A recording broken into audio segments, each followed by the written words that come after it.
This is the Tree of Life, Season 27, Chapter 6. In this episode, we will be integrating our discussion of the bodily cycles or rhythms to our discussion of domains. The compelling of acquiescence is usually marked by the flipping of phase within some bodily cycle or rhythm. In the last several episodes, we discussed how infinite recursion is permitted when it expands a domain either by archetype or spatially. But at some time this recursion ends, and when it does end, through the compelling of acquiescence, we see the flipping of phase of a bodily cycle or rhythm. We see also that distinct domains produce distinct rhythms or cycles. We are habituated to a rhythm of sleep, urination, excretion, even sexual behavior by the domain of the family, first by descent then by partnering. But even higher domains, such as work, civil society, religion and media habituate us to certain cycles or rhythms of behavior.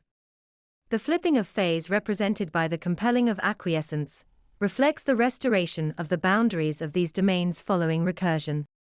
Now, above the domain of family, our cycles relate to the pattern of behavior predicted by the domain. So, for example, the 7-day cycle for the period of our work week, if it is 7 days. Or civil society, to cycles such as driving behavior around stop lights. Or religion, to the frequency of our prayers. The cycles that each domain establishes are the guardrails of consensus. Some, such as the 7-day work week, arising out of the 365-day calendar, have an astronomical foundation. The degree to which these cycles are anchored to physical or astronomical cycles reflects their naturalness in view of tautological natural law. In much earlier episodes, we talked about how the spatial and temporal coordinates of substitution events are decided by conventionality. But conventionality is determined by the cycles imposed by the domains. In negation to fit a cycle, we see a substitution event.